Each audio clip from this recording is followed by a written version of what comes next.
I did not come into this thinking we were going to be talking to Carli Lloyd today. That's not how I woke up this morning, but I think it's crazy that she's kind of like just like us when she was younger. Like she was just like a kid that went and like trained on her local field and just played, and then now like her hard work has paid off, and now she's this like super famous, amazing soccer player, and I just think it's crazy that she was once like us.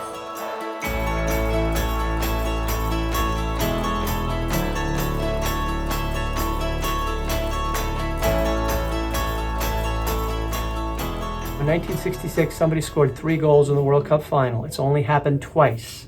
Once was in 1966. The other was in 2015. Who had the hat trick in 2015 in the Women's World Cup final in Vancouver?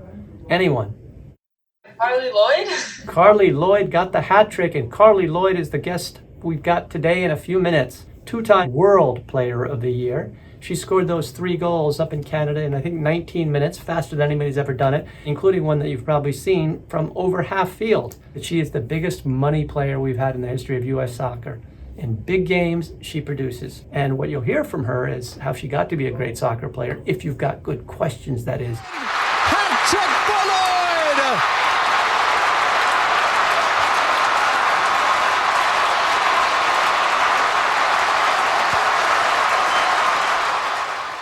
Hey everybody. Oh my God! Carli Lloyd, welcome to the party. All right. How you guys doing? Everyone all right? Surviving this crazy world we're living in, hopefully. It's great to be able to chat. You guys are obviously going through a really tough and challenging time, I think, as well as everybody else, but especially being young and missing out on activities with sports and friends and school changing up. But as I always like to say, there's a silver lining in everything. So hopefully you've been adapting throughout life and being creative, hopefully not fighting with your siblings and giving your parents a hard time with online school. We've got some guilty ones here, I think, laughing. So if you want to open up with some questions, ask me anything you want, whatever. I'm up for anything. Hi, I'm Layla. Okay, so as a high school student, did you always want to play in college / pro? It definitely became more of a dream of mine, being able to watch in person the 99 World Cup team. I went up with my sister to Giant Stadium in New Jersey and got to play and got to just really live in that moment that they were performing on the grand stage. And that kind of pushed me to want to work towards that. I think the biggest thing for me was not having a huge amount of self-confidence in myself to be able to get to that point. But I was a little bit of a late developer. I didn't go to a big name school like a UCLA or UNC. I wasn't really necessarily pegged as the star, coming out of college and getting onto the national team scene. And that just goes to show you that with hard work and dedication and sacrifice, that I was able, despite my path, my later path, was able to get to the highest level. So we'll go over to Ella, and you're not going to believe this background that Ella's got, Carli. She's either going to be a soccer player or a librarian. You read all those books? Yeah, exactly. No. Ella, go ahead. My first question is, how did you discover soccer was the right sport for you? Like, how did you know you were meant to play soccer? I didn't know I was meant to, but it was my passion. I grew up a little bit differently than you all. It was a little bit different childhood. I used to play every sort of activity outside, whether it was basketball. I used to go over to my neighbor's house and play with his dad and him, and we would bet on a 7-Eleven Slurpee, who would be the winner. I played a lot of rollerblade hockey in my street with all of the kids on the street, my neighbors. I really played every sport imaginable, and there was just something about the soccer ball. I took it everywhere I went. I'd be outside in the snow, I'd be juggling, I'd be kicking the ball up against the curb outside of my house. I would walk to the local field that I used to go, take shots at the goal and play with some boys there. And it soon just became, a passion. I think when you're not asked to get ready for a practice with a sport, that's a telltale sign that you love it. So I loved it from an early age and still love it.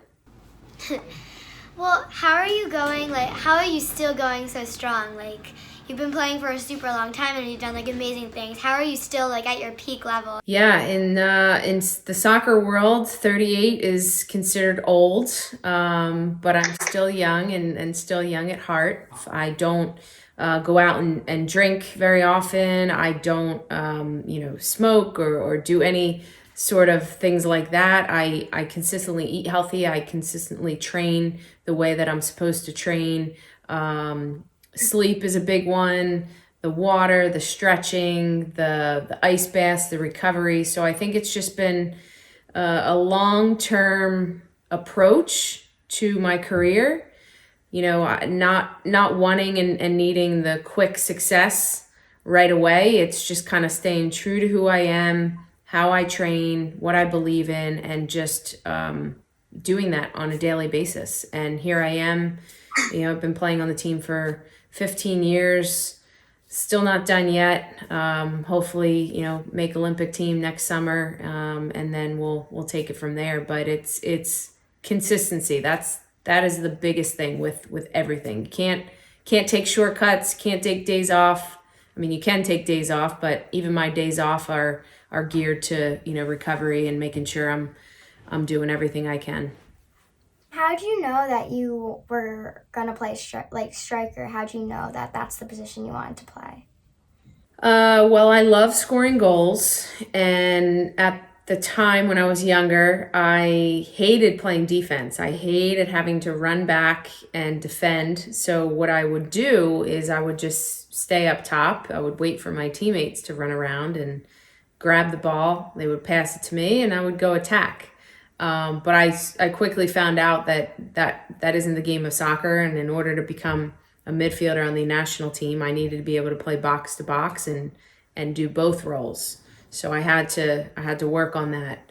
But attacking, being free, trying different things, being creative, that's always been kind of a part of me. And so I've just loved that part of the game, and I've scored some goals. I've attacked. I've been able to be successful in that area. So yeah, I was never pegged to be a defender. That's for sure. Tara, you are on. What question do you have for Carli today? Hello, Carli. Well, first of all, I can't believe I'm actually talking to you right now. My jersey is actually number 10. Ooh, I love it. After I went to one of your camps and I felt I loved you and I learned so much about you, and so then I changed my number to 10. So I can't believe I'm actually asking you a question. That's crazy. Love it. Best jersey number out there. Right? I love it. Okay. What is the best advice that you received when you were our age? I can't remember the best advice I've received, but if I had to go back and get advice, it would be to be in the moment, but outwork everybody. I think I was someone who relied on my talent alone to get me to the top, and then I quickly realized that it wasn't enough. You've got to sacrifice so much to be the best at anything, whether that's a doctor, a teacher, soccer player, you name it. So for me, doing all of the right things, fitness was a big thing that I didn't love. So I did have quite a few coaches, trying to kind of get me on the fitness train. But it took me a little bit to jump on that train. So yeah, you've got to, whatever you want to do with your life and whatever your passion is, you've got to outwork everybody. It's got to be a constant daily reminder to try to improve in any way possible. Alexis, you're next. Okay, so my question is, how do you motivate yourself when you feel frustrated or you've tried something over and over again, whether it be actually soccer? How do you overcome that? Good question. I've always been somebody who doesn't get discouraged if I can't do something right away. There's been loads of times where I've tried to do something whether it was, when I was younger, picking up a basketball and shooting a three-pointer and missing. I would continue to shoot and figure it out until I made one. And I think nowadays you find kids and people who, if they think they're not good at it or they can't do it, then they don't even attempt to do it. But that's the wrong mindset. You've got to be brave and got to know that even people like myself, when I train and when I work on my shooting or different things, I miss shots. I embarrass myself. I whiff the ball sometimes. So it's about being, brave enough to know that if you keep working at something, you can get better at it. And being open to wanting to try different things and to continue to try it, even though you may not be able to do it those first or second tries. So Carli, without telling them why, what's the name of your book that you wrote? When Nobody Was Watching. Okay, so let me ask you girls, what's the title mean in that case? Well, I think it means like you're trying your best, like you're sweating and you're working super hard and like you're covered in dirt, but it doesn't matter if like there's tons of like fans watching you or if you're all alone on the field, you still gotta be trying your best no matter who's there. I think it means like a lot of times people try to impress certain people when they're like around, and so it's the time that you spend when no one else is watching, the hours that you put in when you're working on your own. Yeah, I think a mixture of both of those. My coach and I at home, James and I, would always reference all of the training that I've done, when nobody is watching, the sprints in the snow, all the training that I do in 100-degree weather, and training I do when it's cold, the mornings I have to wake up at 6 a.m. and do a workout or train, and just everything. All of the moments that nobody sees is what ultimately made me into the person and player I am today. In your opinion, what do you think makes a player stand out?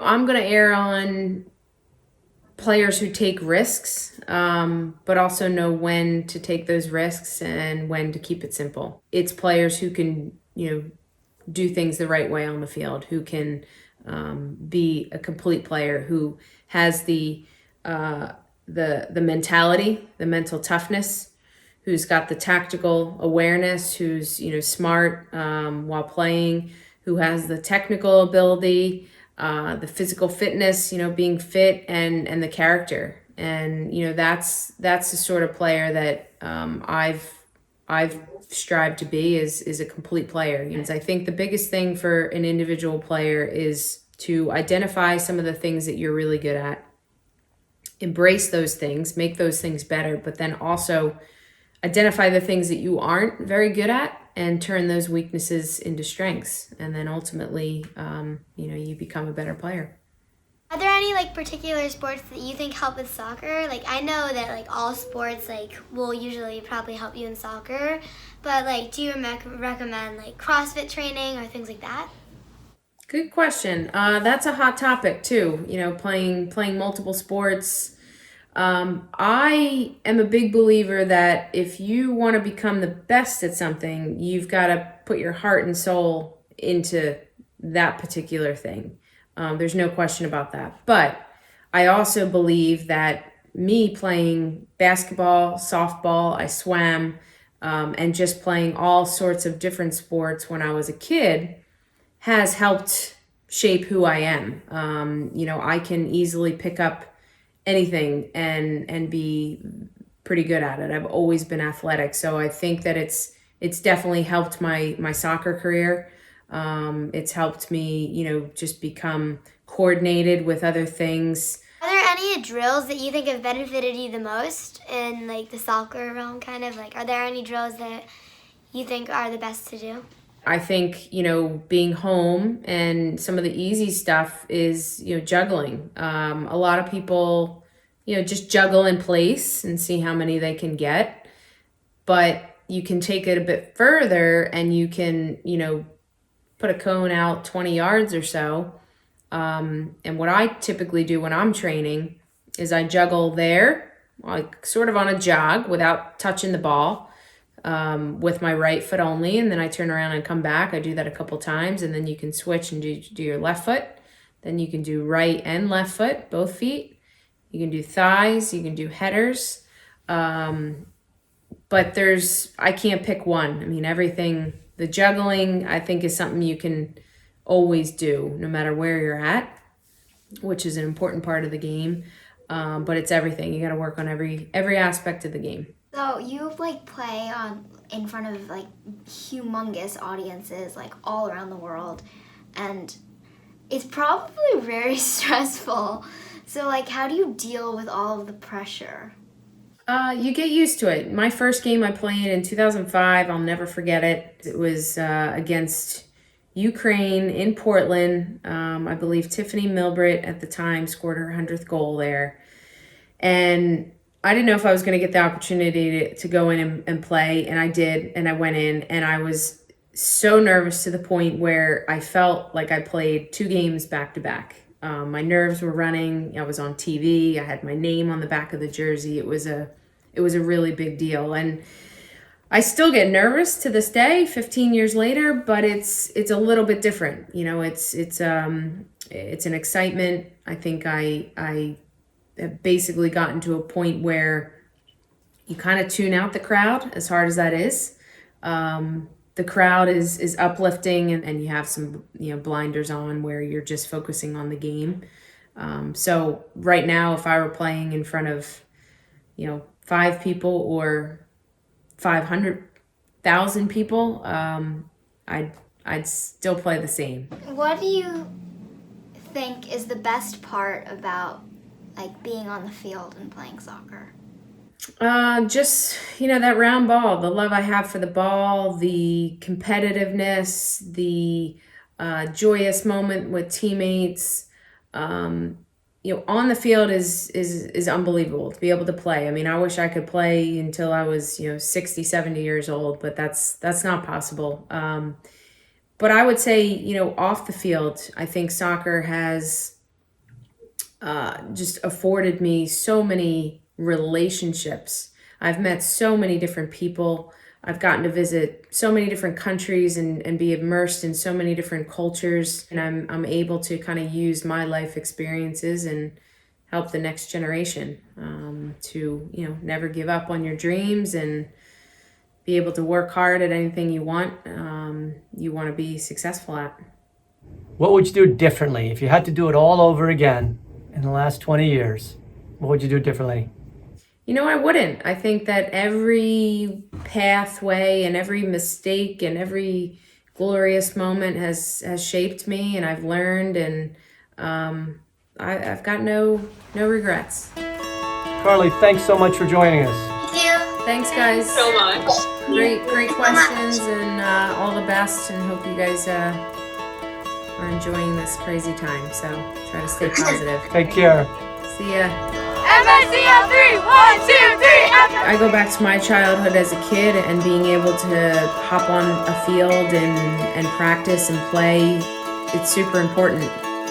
I'm a big believer in that you create your own environment, whether it's a 20 by 20 or a 100 by 100 yard space, you find a way. And so, for me to be able to get on local park fields as a youngster and be able to play some pickup and play freely and try different things, that was my foundation. And it was very important, and I'm very grateful.